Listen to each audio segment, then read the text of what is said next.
Welcome back to another episode of Boots on the Ground with the Janys, where we address all the practical aspects of real estate. Today, I have a special guest here with me. This is Enry from SG Mortgage Mart. So what Enry does is actually all the mortgage brokerage that is related with real estate. So the best part of this is that all her services are free. So what exactly does a mortgage broker do? Oh, okay. Thanks, Sharon, for having me here today. Yeah, so I think in a nutshell, right? Yes. Okay, as a mortgage broker, what we do day in and day out is for sure to actually help our clients to actually assess what is their maximum loan availability. So then they can actually proceed with their purchase of their home. And apart from this, it's very important to help them to review on their existing loan packages to save on thousands of interest. Okay, so to summarize, if I were to say what you're doing is actually what instead of my client going to different banks to find out the different interest rates of what they are offering for loans, what they can do is actually engage you as a mortgage broker, and you would summarize all these and find the best package for their current situation. Oh, yes. Yeah. You are right to say that. So, very importantly, we value added by, for example, we actually help our client to ensure that, we look out for the different loan packages to help them to get the best options available in the market, like additional features, for example, maybe a waiver of penalty upon selling of the properties. Oh yes. Yeah. That is one of the things, the penalties for the banks, right? Yes, Yeah. which is a lot of money. Yeah. Yes. If you redeem it too early, you get a penalty. Yes, Right? exactly. Yeah. So this will actually diminish your sales proceeds. Yeah, apart from this, right, I think I can also help my clients to work out and reconfirm their maximum loan amount that they can get, as well as their ideal purchase price based on their financial positions. Especially for first-timer, for upgrader, and as well as self-employed person. Okay, I have seen Enry in action. She's like a human calculator really fast. But what are some of the more important things that my client should prepare in advance before meeting you? The information that you would require. Okay, actually it's not that complicated. So actually what we need, right, is information like for CPF funds, combined income and commitments, as well as your available cash savings and ages of all the borrowers. That's all. Just want to add a pointer here that actually for the Janys, we do actually just refer our clients straight to the mortgage broker, and we don't actually, for privacy reasons, we don't actually ask our clients about their financial position, especially if they're not comfortable with telling us, as we are not financial advisors. So what we do is we actually just refer them directly to the mortgage broker, and then they will get their finances worked out before they come back to us to buy or sell their property. Yes, actually, in fact, right, we have been doing this for quite many years back. Yeah. So you all don't ask for all the private and confidential information from me. So more importantly, right, after the discussions with the client to assess what is their optimal and maximum purchase price itself. So with the client consent, then only we will share a bit about the purchase price, maybe their loan eligibility with them. That's all. Then the relevant information will keep private and confidential. So what are some of the important tips you can give the audiences here if they are in the market and they're looking to get a better loan, like for the money that they have? What are some of the tips that you can offer them? Oh yeah, so I would say a few after years of doing this. Yes. So I think very importantly is, first of all, especially for first-time buyer and self-employed person, I think it is important, especially you wanted to know what is our maximum loan eligibility before we actually can confidently offer to purchase and put down the deposit, right? First and foremost, do review your credit card on and off. Yeah. Because the thing is, each line of credit will reduce your loan availability. This is because of the total debt servicing ratio measure. Yes. This will cut down your loan amount, especially for upgrader. I think usually they will ask the questions, like some of your clients, I remember, they always ask me, should I buy first or should I sell first? Yes, that's what I was going to get into. So that is my next question, is actually on the tips, right? What would you give the clients on, like, if their recommendation is they are looking to sell at the moment, but because if they are homeowners, they will be also looking to buy at the same time. So they will always come to us as agents and say, we want to do it simultaneously. In some situations, it's really hard because they cannot control, let's say, the people who are selling in the market right now, what if they change when they are offering, right, and then they decide to pull out the market or they offer a higher price at the point where my client just sold his apartment and they don't manage at the same timeline to actually buy their dream apartment. So what would you recommend them to do? Because for us, we always do face this issue where people want to do it simultaneously, in a sense where it's really like sell today, buy tomorrow, you know? Yeah. I think to give the confidence on the selling, then buy is more importantly is to obtain an in principle approval first to ascertain the loan amount. So after that, right, I think the general rule 101 is always to sell a property first, buy only after your option is being exercised. Yes. I would agree as well. Yeah, because as for this part, I think we encounter a few, so I think it's more important. When it's exercised, it's more like, you know, we can kind of manage the timeline.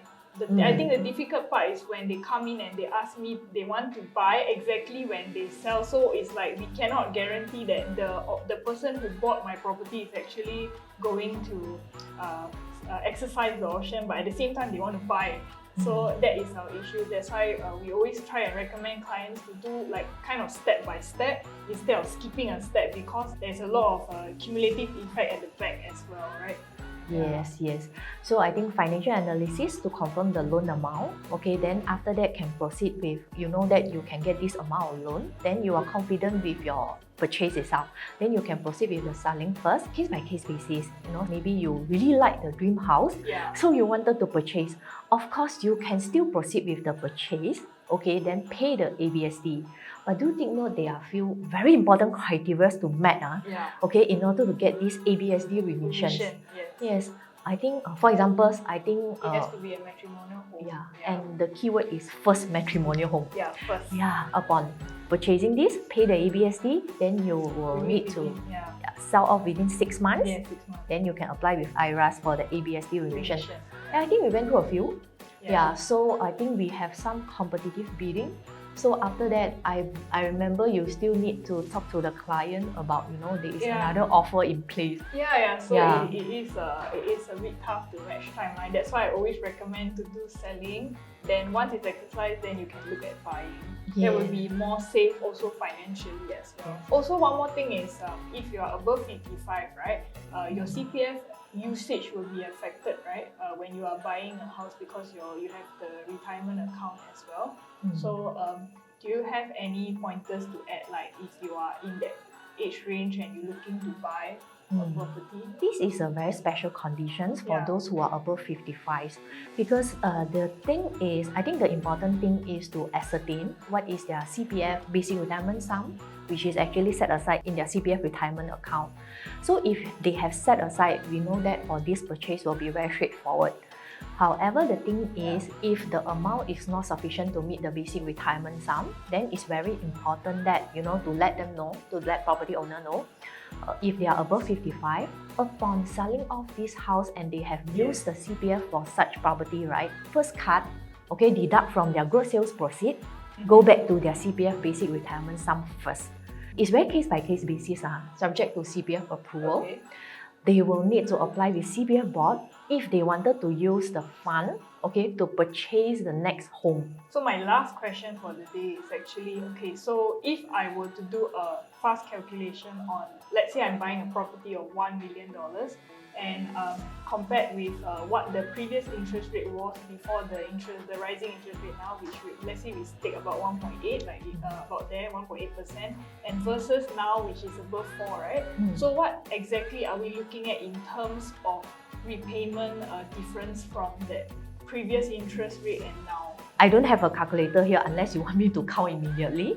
But often, if I can remember, right, so for a homeowner who is below 35, so if they were to actually taking a loan maybe at a 1 million, 1 million. Let's say, and 30 years loan tenor. Last time, right, prior to maybe early of the year, when the interest rate was maybe at the highest point, maybe 1.8%, right? 1.8. The monthly mortgage can be like maybe around 3,500, close to 3,500. But you know, in the hiking interest rate environment, like now, it has been 3 times increase, which is at 4.3% for fixed rate itself. I have been following. It's very high now. Yes, exactly. Compared to what we were just a year Like ago. prior years. Yeah. Yeah. So what happened is after the hiking itself, right? So you can see that the interest rate at 4.3%, it can be additional 1,500 for the monthly installment, which is a lot of money when represent the household income itself. Yeah. So this is something to take note, especially property owners. Given that that would affect homeowners, but what do you think of how investors will feel in this with this change? So personally, right, I am also a property investor. So what happened is, we all know that property is one of the asset class that we can invest. Leveraging effect on the property itself, right, can enhance our return on investment. Okay, so for Singapore property is very unique. Okay, so you can see even despite for the past 2 years, the property market is actually doing quite well, the transaction itself.